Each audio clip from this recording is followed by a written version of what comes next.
Capítulo 3. Vício ou algo mais. Antes de os homens experimentarem a vitória sobre o pecado sexual, eles sentem-se feridos e confusos. Por que eu não posso vencer isto? Eles se questionam. À medida que a luta avança e a pilha de perdas aumenta, começamos a duvidar de tudo sobre nós mesmos, até mesmo da nossa salvação. Na melhor das hipóteses, achamos que estamos profundamente feridos. Na pior, somos pessoas más. Sentimos-nos muito sozinhos, visto que o homem fala muito pouco sobre essas coisas. Mas nós não estamos sozinhos. Muitos homens têm caído em seus próprios abismos sexuais. Fred, você está percebendo ou não? Estas ciladas acontecem facilmente, visto que a maior parte da imoralidade sexual em nossa sociedade é tão sutil que às vezes nem reconhecemos como ela é de verdade. Um dia, um amigo chamado Mike estava me contando sobre o fato de ter alugado o filme Forrest Gump. Cara, foi ótimo, ele exclamou. Tom Hanks estava brilhante. Eu ri e chorei o filme inteiro. Sei que você e Brenda alugam bons filmes para seus filhos. Vocês deveriam alugar este também. Achei uma história inocente e saudável. Não vamos trazer Forrest Gump para nossa sala de estar, respondi. Perplexo, Mike perguntou, por quê? É um ótimo filme. Bem, você se lembra daquela cena do começo em que Sally Field faz sexo com o diretor a fim de colocar seu filho na escola certa? E aquela cena em que aparecem seios nus na festa de Nova York? A cena do nu da guitarra. E no fim, quando Forrest finalmente pega a garota na cena de sexo, ela concebe uma criança fora do matrimônio. Esses não são exemplos que desejamos para nossos filhos. Mike caiu sentado em uma cadeira. Acho que tenho assistido a filmes por tanto tempo que nem percebo mais essas coisas. Você está percebendo? Pense sobre isto. Imagine que você deixe seus filhos na casa dos avós para passarem o fim de semana e decida assistir a Forrest Gump com sua esposa. Você aluga o filme, estoura um pouco de pipoca, coloca o braço ao redor da sua esposa e aperta a tecla play. Depois de muitos risos e lágrimas, ambos chegam à conclusão de que Forrest Gump é um ótimo filme. Mas você teve muito mais do que apenas entretenimento, não teve? Lembra-se dos gemidos e das palpitações entre Sally Field e o diretor? E quando ela apareceu novamente na tela, você logo a mediu de cima a baixo e pensou como seria tê-la sob seus lençóis. Você estava abraçado com sua esposa enquanto pensava nisso.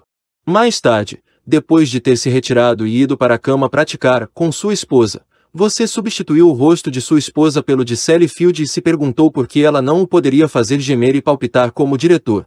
Deixe disso, você responde. Isso acontece a toda hora. Pode ser, mas ouça estas palavras diretas de Jesus. Eu, porém, vos digo, qualquer que olhar para uma mulher com intenção impura, no coração, já adulterou com ela. Mateus 5 versículo 28. À luz das Escrituras, coisas insignificantes como fazer oposição a Forrest Gump podem não ser uma interferência legalista e de pouca importância. Influências sutis como esta, adicionadas a centenas de outras, com o tempo fornecem mais do que um sinal de imoralidade sexual em nossas vidas. Logo, o efeito não será mais tão sutil e divertido. Outras lutas. Permita-nos compartilhar outras histórias com você. Tad está se recuperando da dependência de drogas em um ministério cristão local. Estou me esforçando para deixar minha vida em ordem, ele nos disse. No centro de tratamento, aprendi mais sobre mim mesmo e sobre meu vício. Isso era exatamente o que eu esperava, pois era esta a razão pela qual eu estava lá. Mas fiz uma outra inesperada descoberta. Eu tinha um problema com a luxúria e a impureza. Eu quero ser livre, mas estou ficando cada vez mais frustrado e enfurecido com a igreja. A Bíblia diz que as mulheres devem se vestir de forma modesta, mas elas não agem assim. As mulheres solteiras estão sempre usando as últimas, e mais agarradas roupas da moda. Eu olho para elas, mas tudo o que vejo são curvas e pernas. Sabe aquela saia que tem uma fenda mostrando quase toda a coxa? Então, essa coxa cintila a cada passo. Eu fico completamente irado. Por que elas fazem com que tudo seja mais difícil? Howard, um professor de escola dominical, descreveu um caso impressionante que aconteceu na sua época de ginásio. Estava indo para minha casa a pé, quando Billy e eu paramos em uma lanchonete para comprar algo para beber. Eu não gostava muito de Billy, mas sentia pena dele. Ele não tinha muitos amigos, mas estava se esforçando para conseguir alguns. Em nosso caminho até a lanchonete, ele me disse algo sobre masturbação. Eu nunca havia escutado aquela palavra, e ele então me explicou o que era. Ele disse que todos os garotos estavam experimentando. Não consegui tirar da minha mente o que ele havia me dito, então naquela noite eu experimentei fazer aquilo. Desde então, não passei mais de uma semana sem me masturbar durante 15 anos. Sempre pensei que o casamento acabaria com esse desejo, mas não melhorou em nada. Isso me envergonhava demais. Nem tanto pelo ato em si, mas pelos pensamentos que tinha e pelos filmes a que assistia enquanto praticava aquilo. Eu sei que isso também é adultério. John nos disse que ele ama vôlei de praia feminino. À noite, tenho sonhos vívidos e impactantes com essas mulheres, ele confessou. Alguns sonhos são tão divertidos e reais que acordo na manhã seguinte certo de que eu estive na cama com elas. Com pesar e sentindo-me culpado, questiono-me onde está minha esposa, seguro de que ela me deixou por causa desses casos, e me pergunto como eu poderia ter feito tal coisa. Finalmente, quando todo esse enredo vai sumindo, lentamente percebo que aquilo era apenas um sonho. Mas mesmo assim me sinto desconfortável. Você quer saber o porquê? Porque embora saiba que isso foi só um sonho, não tenho tanta certeza de que não tenha sido uma forma de adultério. Wally, um empresário e viajante frequente, contou-nos que tinha pavor de hotéis. Eu sempre tenho um jantar longo e demorado, ele disse, gastando tempo antes de voltar para meu quarto porque eu sei o que está por vir. Depois de muito tempo, eu pego o controle remoto da TV nas mãos. Digo a mim mesmo que vai ser apenas por um minuto, mas sei que estou mentindo. Na verdade, sei o que quero. Estou sempre na expectativa de conseguir uma cena de sexo enquanto passeio pelos canais. Digo a mim mesmo que vou assistir apenas por um instante ou que vou parar antes de me empolgar demais. Então meu motor começa a funcionar e fico ávido por mais, às vezes acabo até mesmo assistindo aos canais pornográficos. As rotações começam a ser tão altas que tenho de fazer algo, caso contrário meu motor explodirá. Então eu me masturbo. Em algumas poucas vezes eu luto contra isso, mas se eu o fizer, mais tarde, quando apagar as luzes, fico inundado de pensamentos e desejos sensuais. Fico olhando para o teto, não vejo nada, mas sinto literalmente um bombardeio, um desejo palpitante. Não consigo dormir, e isso começa a me matar aos poucos. Então, digo, ok, se eu me masturbar, terei paz, e posso finalmente pegar no sono. Faço isso e adivinho o que acontece. A culpa é tão forte que não consigo dormir mesmo, e na manhã seguinte acordo totalmente exausto. O que há de errado comigo? Pergunto. Os outros homens também têm esse problema? Tenho medo de perguntar. E se isso não acontecer com mais ninguém? O que isso demonstra sobre mim? E o pior, e se isso acontece com os outros também? O que isso demonstra sobre a igreja? John levanta-se de manhã para assistir aqueles programas de exercícios matutinos, embora ele não se importe muito em manter a forma. A verdade é que eu me sinto completamente compelido a assistir a eles, a fim de pegar aqueles closes de bumbuns, peitos especialmente do interior das coxas, e eu cobiço aqueles corpos cada vez mais. Às vezes fico pensando se os produtores fazem esses closes apenas para atrair os homens e fazê-los assistir aos programas. Todos os dias eu digo a mim mesmo que vai ser a última vez. Mas na manhã seguinte estou lá, em frente à TV novamente. Estes homens não são pessoas estranhas, eles são seus vizinhos, seus colegas de trabalho, até mesmo seus parentes. Eles são você mesmo. São professores de escola dominical, zeladores, diáconos. Até mesmo os pastores não estão imunes. Um pastor jovem nos detalhou, em meio a lágrimas, seu ministério e seu desejo de servir a Deus, expressando de forma profunda e tocante sua devoção para o chamado. Mas suas lágrimas se transformaram em soluços violentos quando falou sobre sua dependência da pornografia.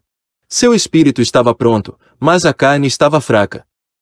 Andando em círculos. E você? Talvez seja verdade que quando você e uma mulher chegam a uma porta simultaneamente, você espera entrar primeiro, mas não por educação. Você deseja segui-la escada acima para ficar admirando. Talvez você entre com seu carro alugado em um estacionamento de uma academia local, entre um compromisso e outro, para observar mulheres em trajes minúsculos saltando e andando de um lado para o outro, e você fantasiando e cobiçando-as, até mesmo se masturbando, no carro. Talvez não consiga ficar longe de locais onde as prostitutas fazem seus negócios. Não que você vá contratar uma.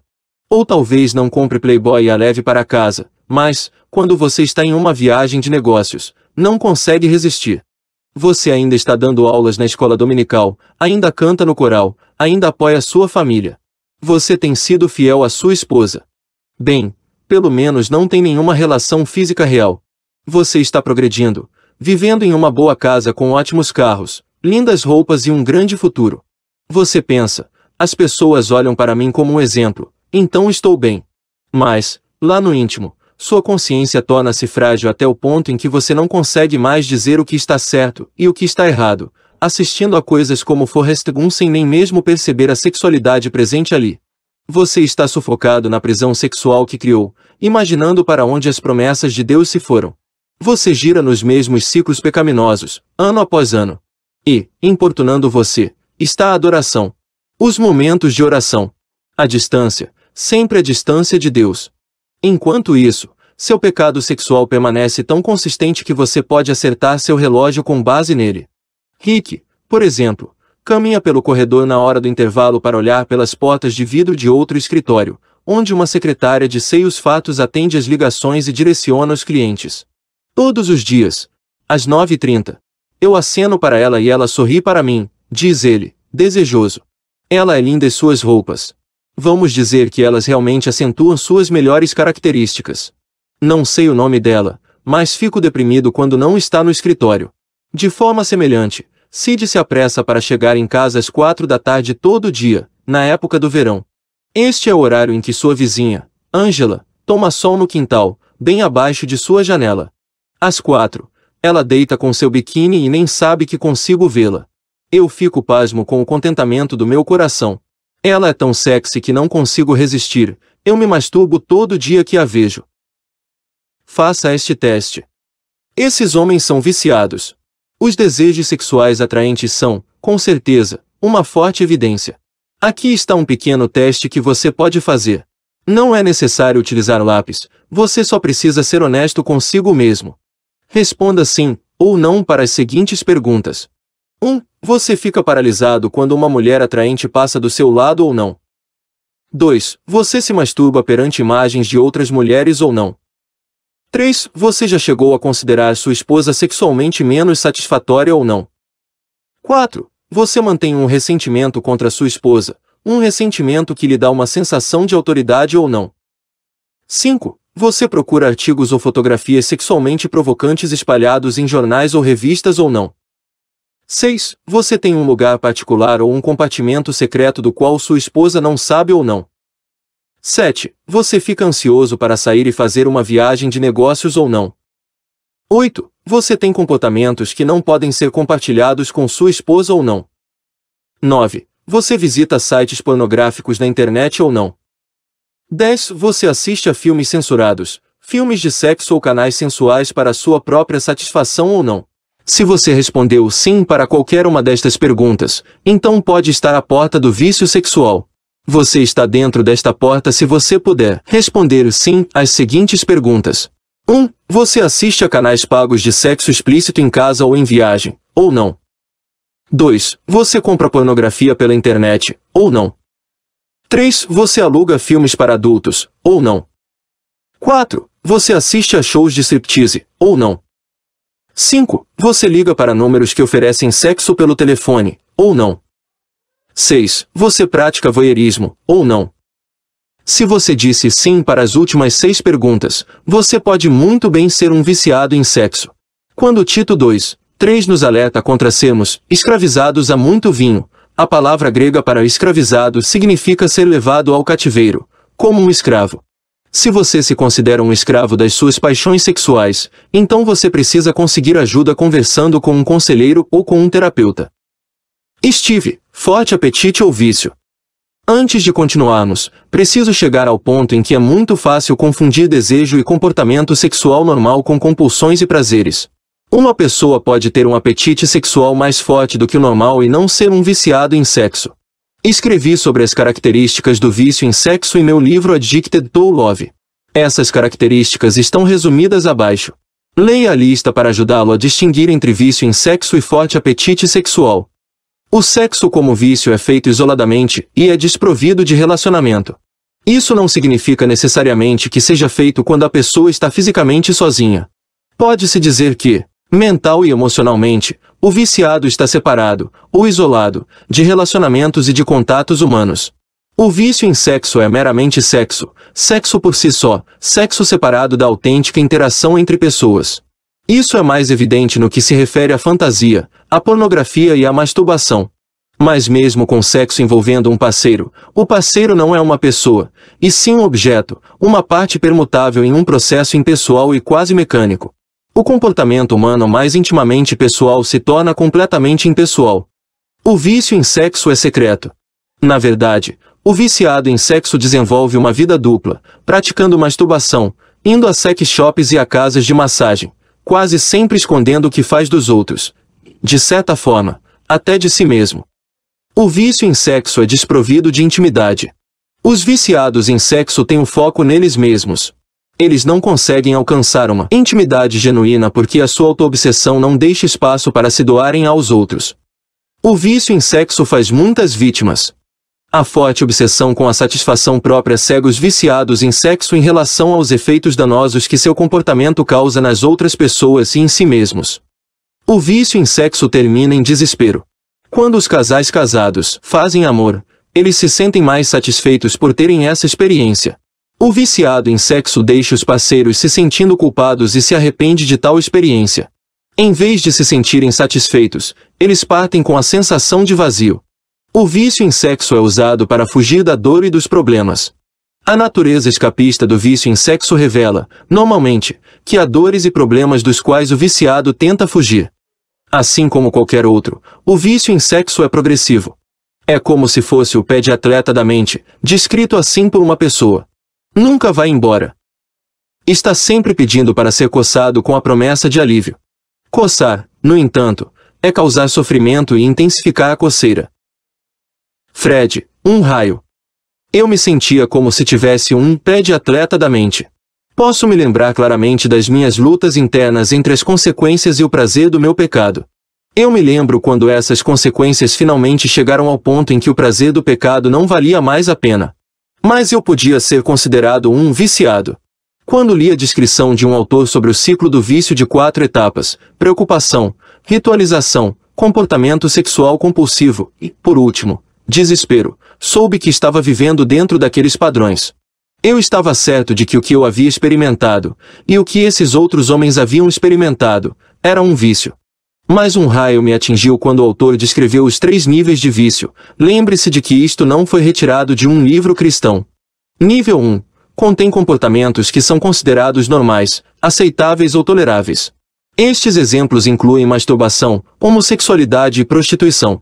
Nível 2. Comportamentos que claramente causam muitas vítimas e pelos quais sanções legais são impostas. Estes casos são vistos geralmente como ofensas incômodas, tais como exibicionismo ou voyeurismo. Nível 3. Comportamentos que têm graves consequências para as vítimas e consequências legais para os viciados, como incesto, abuso de crianças ou estupro. Você acompanhou esta lista bem de perto? Você percebeu que os exemplos do nível 1 não incluem apenas masturbação, o que a maioria dos homens pratica às vezes, mas também homossexualidade e prostituição? Poderíamos apostar que a vasta maioria dos homens que está lendo este livro não se envolveu em homossexualidade ou fez uso de prostitutas. Pela definição acima, no final das contas nós nem chegamos a ser viciados. Se não somos viciados, o que somos então? Steve, vício parcial.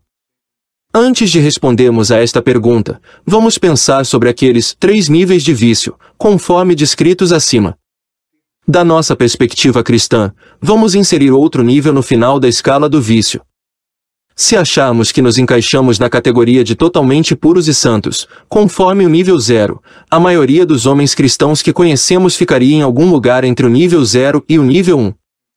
Se você é um dos muitos homens nessa área, provavelmente não é útil rotulá-lo de viciado ou sugerir que, para chegar à vitória, serão necessários anos de terapia. Em vez disso, a vitória pode ser alcançada em semanas, como descreveremos mais tarde. Seus comportamentos compulsivos não estão enraizados em algum labirinto sombrio, escuro e profundo, como é o caso nos níveis 1, 2 e 3. Porém, estão baseados em picos de prazer. Imagens sexualmente carregadas geram nos homens uma euforia química, um hormônio chamado epinefrina é lançado na corrente sanguínea, que mantém na memória qualquer estímulo que estiver presente no momento da excitação emocional. Tenho aconselhado homens que se tornam emocional e sexualmente estimulados apenas com pensamentos de atividade sexual.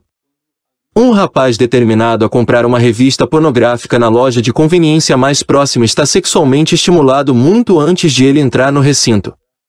Seu estímulo começa em seu processo de pensamento, o que provoca seu sistema nervoso, o qual lança epinefrina na corrente sanguínea. Com base na minha experiência de conselheiro, acredito que aqueles homens que vivem no nível 1 ou nos piores têm problemas psicológicos profundos que levarão anos para serem sanados. Mas são poucos os homens que vivem nessa faixa. Acreditamos que a grande maioria dos homens que estão presos ao pecado sexual esteja vivendo entre o nível 0 e o nível 1. Podemos chamar isso de vício parcial, já que representa viver em um nível que seja uma fração entre o 0 e o 1. Quando somos parcialmente viciados, com certeza experimentamos atrações compulsivas, mas não sentimos vontade de agir para evitar algum sofrimento. Somos levados pela euforia química e pela satisfação sexual que ela proporciona. Outro jeito de olhar para o escopo do problema é imaginar a curva de um sino. De acordo com as nossas experiências, imaginamos que cerca de 10% dos homens não têm problemas de tentação sexual com seus olhos e suas mentes. No outro lado da curva, imaginamos que há outros 10% de homens que são viciados em sexo e que têm um sério problema com a luxúria. Eles têm sido tão atacados e escoriados por eventos emocionais que não conseguem vencer esse pecado em suas vidas. Eles precisam de mais aconselhamento e de uma purificação transformadora da palavra.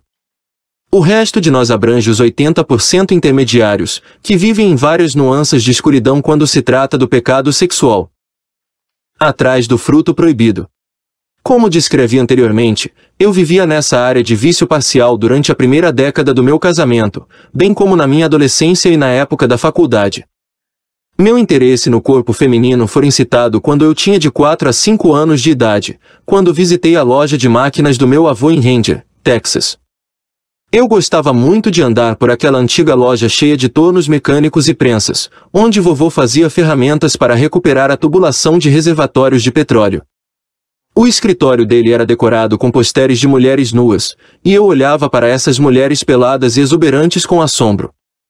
Quando cresci, costumava ver as mulheres mais como objetos do que como pessoas que também possuíam sentimentos. A pornografia havia se tornado, para mim, uma incitação ao amor proibido.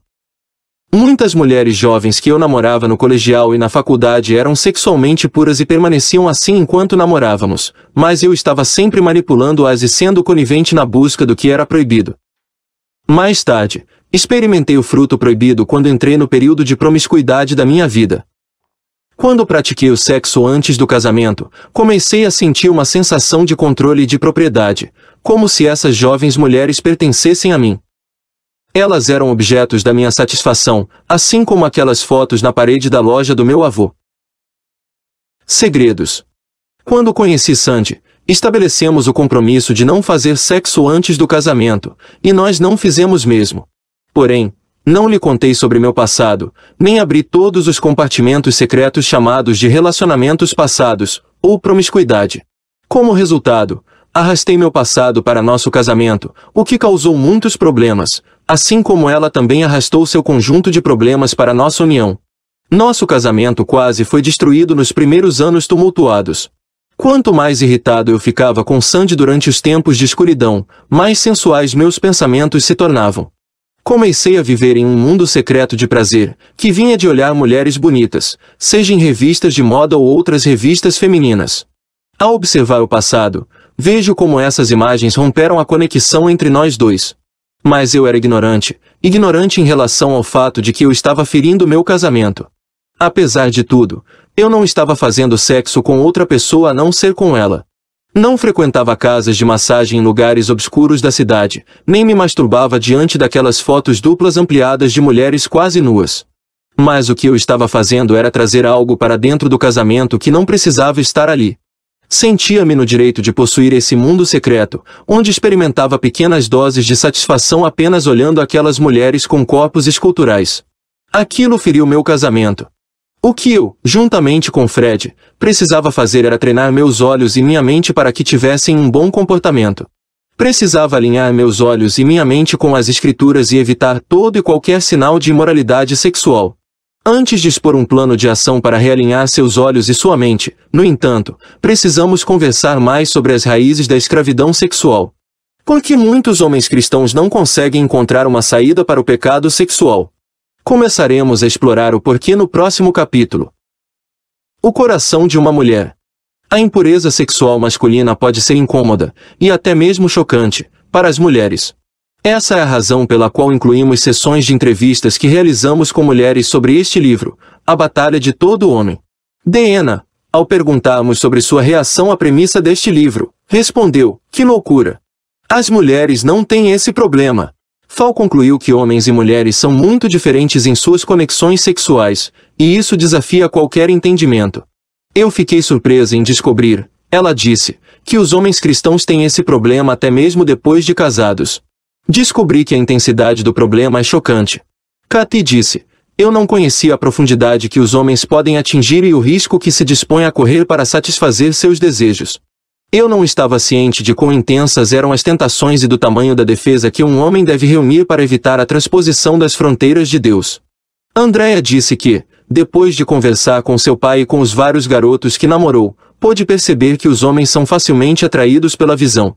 Mas ela nunca havia percebido a grande extensão do problema até conhecer seu futuro marido. Naquela época, ele era o meu amigo mais próximo do grupo, mas não tínhamos uma inclinação romântica, disse Andrea. Ele sentia-se seguro bastante comigo para compartilhar seu problema com a pornografia. Foi uma grande luta quando ele se deparou com isso, pela primeira vez, na terceira série. Fiquei um pouco surpresa com tudo isso porque, embora eu me sentisse atraída por garotos por causa da aparência durante meus anos de namoro, a atração física que eu sentia não se comparava em nada ao que um homem sente quando olha para uma mulher. Brenda, a esposa de Fred, também participou das entrevistas.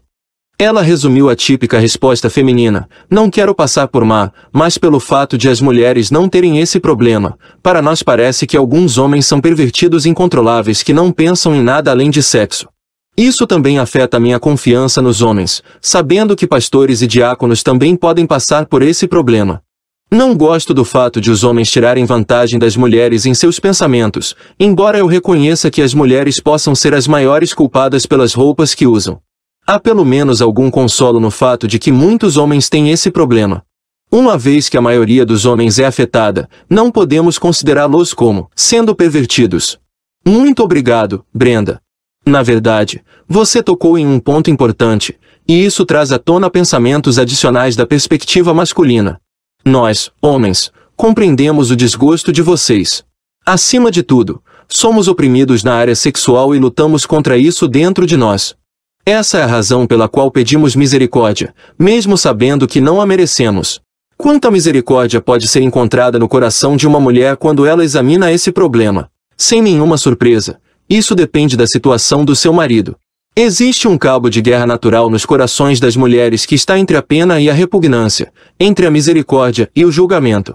Ellen disse: "Depois de ouvir sobre isso, fiquei surpresa em saber que homens casados possuem tantos problemas. Tenho pena deles." Quando questionei meu marido sobre esse assunto, ele foi honesto comigo ao dizer que passou por lutas, e em um primeiro momento fiquei ferida. Depois, senti-me muito grata por ele ter compartilhado aquilo comigo. Ele não teve nenhum problema mais grave, e é por isso que também me sinto grata. Kathy também se inclinou para o lado do perdão. Meu marido é diariamente bombardeado com imagens sensuais, e estou muito satisfeita por ele ser honesto em relação a isso. Quero conhecer as tentações que ele enfrenta. Isso vai me ajudar a ser mais compreensiva com a situação dele. Não me senti traída, porque ele tem se saído fiel nessa batalha. Outras mulheres não têm tanta sorte assim. E aquelas mulheres cujos maridos têm perdido feio a batalha. Quando meu marido e eu conversamos sobre isso, ele foi bem honesto, Deanna falou, e eu fiquei muito irritada com ele. Eu estava ferida. Senti-me profundamente traída, porque estava fazendo dieta e me exercitando para manter meu peso para que pudesse sempre parecer linda aos olhos dele. Não conseguia imaginar por que ele ainda precisava olhar para outras mulheres. As mulheres disseram que a luta delas é entre a pena e a ira, e seus sentimentos podem baixar ou subir com a maré da batalha de cada marido. Vamos direcionar este conselho às mulheres que estão lendo este livro. Embora você saiba que deve orar por ele e satisfazê-lo sexualmente, às vezes você não vai querer fazer isso. Conversem aberta e honestamente, depois façam a coisa certa.